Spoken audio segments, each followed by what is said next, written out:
나 먼저 채널의 이연희입니다. 더위 속에서도 무사히 잘 보내시고 계시지요?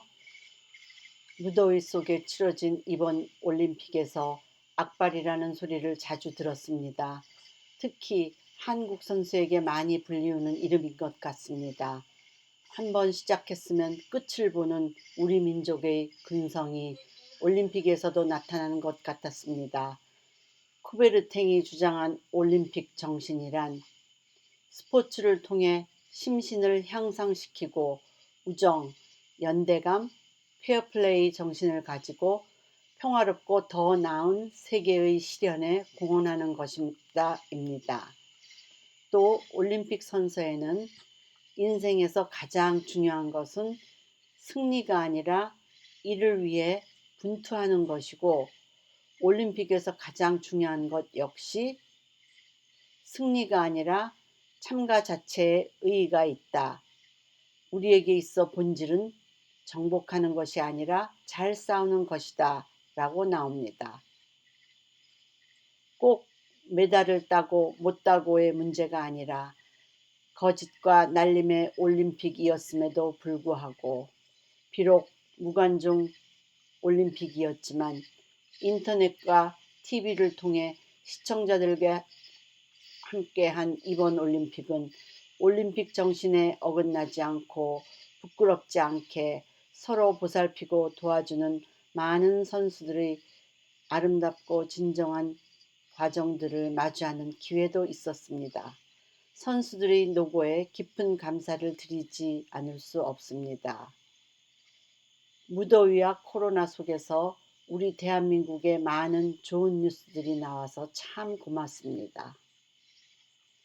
사운드 바디에 사운드 마인드, 건전한 신체에 건전한 마음, 정신을 다음 올림픽에서도 기대해 봅니다. 어느 유튜브에서 본 목사님의 이야기가 기억이 납니다. 80이 넘으신 은퇴 목사님이 매일 똑같은 시간에 외출을 하셔서 한참 후에나 돌아오시는 일이 매일 반복이 되었습니다. 온 가족들은 혹시나 딴 살림을 차리시지나 않았는지 걱정이 되었습니다. 어느 날 맏아들이 아버지를 따라가 보니 피아노 레슨을 그렇게 열심히 다니고 계신 것입니다. 가족 모두가 부끄러워했습니다. 아버지 목사님은 자기가 그 나이에 피아노를 배운다면 주책이라 하고 걱정할까봐 말을 못하시고 조용히 취미 생활을 하신 것입니다. 찬송가를 마음껏 쳐보시고 싶었던 것입니다. 가족들은 회의를 열었습니다. 아버지를 어떻게 기쁘게 해드릴까? 연주회를 계획했습니다. 몇 년이 지난 후 그 연주회는 개최되었고, 연주회는 성황리에 잘 마쳤습니다. 많은 분이 축하해 주러 오셨고, 많은 사람이 함께 즐거워하며 부러워했습니다. 무엇을요? 그 연세에 그 열정을요. 저도 새벽 기도회에 가면 가끔은 피아노 반주자가 나오지 않습니다. 그러면 그 예배는 아무래도 힘이 없습니다. 그래서 아무 때고 대타로 찬송가를 칠 수 있으면 좋겠다고 생각한 적이 한두 번이 아니었거든요. 그 목사님께서 그런 경우를 한두 번 겪으셨겠어요? 그러니 그 꿈을 오랜 기간 품고 소원 성취하신 것이지요. 아무튼 더욱 건강하셔서 음악으로 많은 이들에게 감동을 주시기를 간절히 기도합니다. 오늘은 개인적으로 고맙고 축하하고 싶은 전혀 악바리가 아닌 악바리 내 친구 이야기입니다. 우선 축하 인사부터 합니다. 축하합니다, 친구. 중고등학교, 대학까지 함께 다닌 아주 오래된 친구입니다. 여러 해 동안 그 친구를 보아온 우리 엄마는 그 친구의 별명을 부처님 가운데 토막이라고 부릅니다. 그렇게 순하고 착하며 남을 어떻게든 이해하고 도와주려고 했던 친구였습니다. 결혼한 시기는 같았고 우리 둘 다 똑같이 아들, 딸 하나씩이었지요. 저희 남편이 해외 오래 나가 있어서 힘들 때면 친정 엄마에게도 못하는 말을 그 친구에게 이야기하면 같이 눈물을 훔치면서 이야기를 들어주고 위로해 주던 친구입니다. 제가 지금까지 20번 이사를 다녔어요. 한국에서는 결혼 생활 17년이 될 때까지 16번이나 이사를 다녔습니다. 그럴 때마다 찻잔을 선물하던 친구였습니다. 그 중에는 부부잔도 있고 세트잔도 있고 다기도 있고 참 골고루 잊지도 않고 사들고 오는 친구였습니다. 이 찻잔들과 함께 우리의 웃음과 울음이 함께였습니다. 미국으로 이사 올 때도 그 찻잔들은 함께 왔었는데 이제는 물건을 다 정리할 때가 되어서 다 이웃들에게 주고 이곳으로 이사 왔습니다. 그렇게 모든 것을 챙기던 친구였습니다. 그 친구의 직업은 의사이고요. 결혼 초기에 그 친구의 남편은 직장을 다니다 편의점 사업을 시작했습니다. 그 당시는 어두컴컴하던 조그만 구멍가게와는 차원이 다른 아주 팬시한 초창기의 편의점이다 보니 너무 사업이 잘 되었고 편의점 개수가 늘었습니다. 무리를 하게 되어 경제적으로 많이 어렵게 되었죠.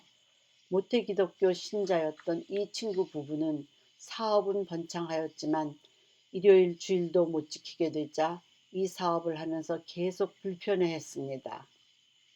그런데 그 사업이 어렵게 된 것에도 뜻이 있었던 것 같아요. 하나님은 친구의 남편이 하나님 일을 하기 원하셨는데 계속 세상 일에 발이 깊어지는 것을 이런 식으로 막으셨던 것 같습니다. 그 친구 남편은 건강도 안 좋아지면서 모든 것을 정리하고 드디어는 신학을 하고 목사님이 되셨어요. 늦은 나이지만 어려운 신학을 하고 의사인 친구는 야간에도 병원 근무를 하며 경제적인 책임을 떠안고 무척 힘들었습니다. 아무튼 그 남편은 목사 안수를 받고 어려운 곳만 골라다닙니다. 다문화 민족들을 돕고 선교사를 섬기는 일과 사랑의 쌀 나눔 봉사활동으로 열심히 은퇴 목사님들을 돌보고 혼자 되신 사모님들에게 매달 쌀 보급 등 쌀떡도 설치하며 활발하게 일하고 있습니다. 제 친구는 결혼 초에 시작한 스테인드 글래스로부터 시작했고 페이퍼 글래스를 한다고 하더니만 각종 관심으로 미술에 발을 넓혀갔습니다. 코로나와 함께 미술의 시간을 보내면서 드디어 올해 2021년 7월 12일에 한국미술국제대전에 특선을 함으로써 드디어 화가로 등단하게 되었습니다. 짜잔!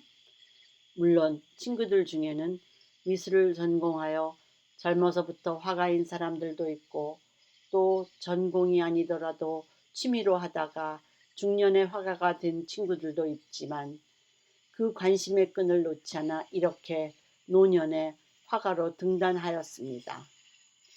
내년이 70인데 그래도 70전 올해에 화가로 등단한 것을 진심으로 축하합니다. 저도 어려서부터 악발이라는 소리를 많이 듣기는 했습니다만 이 친구에게 들려주고 싶은 이름 악발이 비아냥거리거나 나쁜 의도가 전혀 아닌 승리의 할머니, 자기 자신과 싸워 인생을 승화시킨 모든 어려움을 오랜 관심과 인내로 이겨내는 승리의 화가, 내 친구 악발이 친구여 정말 축하해. 화가가 된 것을. 그 끈기가 자랑스럽고 부럽습니다. 이렇게 영상으로 친구 자랑을 하게 되어서 더욱 즐겁습니다. 인생에 어려움 없이 사는 사람 몇이나 될까요? 가지각색의 어려움이 크기나 깊이가 다를지언정 나만의 관심끈이 어디에 있는지에 따라 누구나 다 그런 것은 아니지만 그 크기와 길이를 늘리다 보면 이렇게 볕들날이 생기는 거겠지요? 끝의 결과야 어떻든 그 과정 하나하나가 희망이고 즐거움이고 기쁨이 되면 좋겠습니다.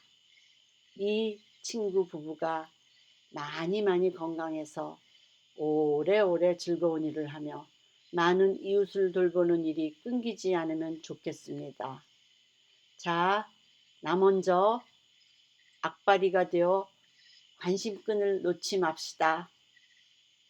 참, 할아버지 할머니들이 참여할 수 있는 올림픽 종목은 뭐가 좋을까요?